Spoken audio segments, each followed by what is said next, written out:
Camarades de Côte d'Ivoire, voilà comment nos frères ivoiriens sont traités au Burkina. Il y a un proverbe qui dit, quand la tête est là, le genou ne porte pas chapeau. Quand il sait maïs, tu récoltes maïs. Quand il sait manioc, tu récoltes manioc. Si tu vois que c'est arrivé, c'est que c'est parce qu'il y a quelque chose derrière. On ne va pas aller vers. Là-bas, indique-nous pour voir la réalité. C'est parti pour là-bas. Un talk show sur une chaîne de télévision ivoirienne, un Burkinabé résident en Côte d'Ivoire du nom de Adama Guébré aurait tenu des propos. J'ai dit aurait parce que je ne peux pas être fidèle à ce qu'il a dit, mais dans l'ensemble et en résumé, dans ce talk show, il aurait tenu des propos qui disaient que les Ivoiriens vivant au Burkina Faso seraient impactés négativement par la tension politique entre les deux pays.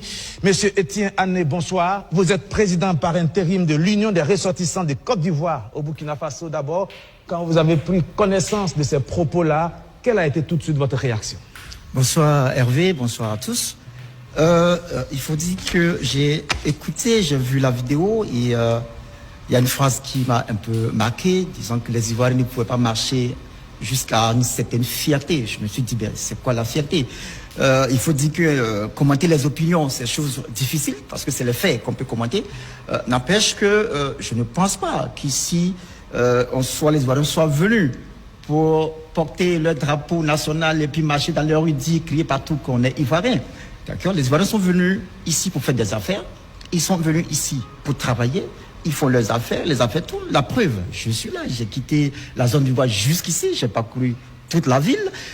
Les maillots ivoiriens, on les voit sur beaucoup de personnes ici au Burkina Faso. Si on devait déjà chercher à créer des soucis à tous ceux qui portent des maillots des éléphants de Côte d'Ivoire, je suis convaincu que les premières personnes à être touchées allaient être des Burkinabés. Parce que là, il y a une majorité de Burkinabés qui soutiennent les éléphants, qui portent le maillot, qui traversent l'université. L'université, parce que c'est là où se concentre la jeunesse, c'est une zone névralgique. Donc quand on dit qu'il y a tension entre les pays, c'est là que débutent en général les problèmes. Mais si des étudiants burkinabés portent le maillot ivoirien, font coup, c'est que tout va bien. Donc en résumé, les Ivoiriens, ils sont ici, ils travaillent, ils sont en bonne intelligence avec le peuple burkinabé. Et ce sont des liens séculaires, des liens qui datent depuis avant l'indépendance. Je ne pense pas que ce soit aujourd'hui que cela va s'effriter.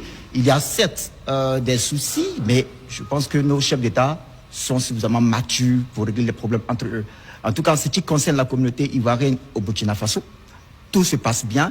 On ne m'a pas encore rapporté des cas de violence, des cas de maltraitance. Les restaurants, ça bouge. Et on sait que les restaurants, pour la majorité, sont détenus par des Ivoiriens et des Ivoiriens. Les poissons piqués, les poulets piqués, la tiquée, à gauche, tout marche très bien. Les matis, les diguets sont au rendez-vous. La plupart des diguets, ce sont des diguets ivoiriens qui font danser les Burkinabés, qui font danser les Ivoiriens, qui font danser les Togolais. Donc, en somme, tout se passe très bien. On a de nombreux étudiants ivoiriens ici parce qu'il y a des universités de référence ici au Burkina. Donc, il y a de nombreux étudiants ivoiriens qui viennent étudier ici. Quand on fait l'effort même d'emprunter la route pour aller à la frontière ivoirienne, on voit les cas, on sent qu'il y a une vraie dynamique entre les Ivoiriens et le peuple burkinabé. Pour moi, la fusion, la symbiose, elle est totale. Donc, cette fierté dont on parle, je ne sais pas, on connaît les données autorités que les Ivoiriens, là où ils se trouvent, ils ne se mêlent pas du débat politique de leur pays d'accueil. Ça, c'est connu de tous. Et dès lors qu'on ne se mêle pas de ces débats, je ne sais pas en quoi est-ce qu'on va être pris à partie par le peuple burkinabé qui nous a accueillis. Et pour démontrer même que les choses se passent très bien, on a eu à faire une activité de don aux personnes déplacées internes au Burkina.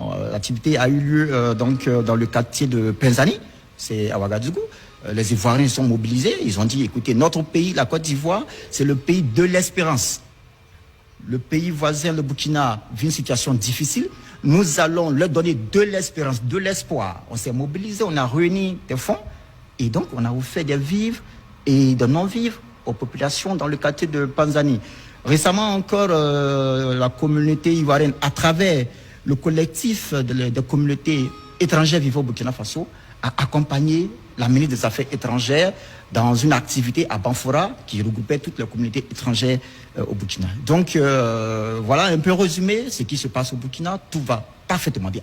Donc ce soir, vous rassurez et les Ivoiriens vivant au Burkina Faso, mais aussi et les Ivoiriens depuis la Côte d'Ivoire qui nous regardent, que aucun Ivoirien n'a été victime d'aucune sorte de menace ou aucune sorte de marginalisation au Burkina Faso. Vous n'avez pas été saisi pour ce type de cas. Est-ce que vous rassurez tout le monde ce soir?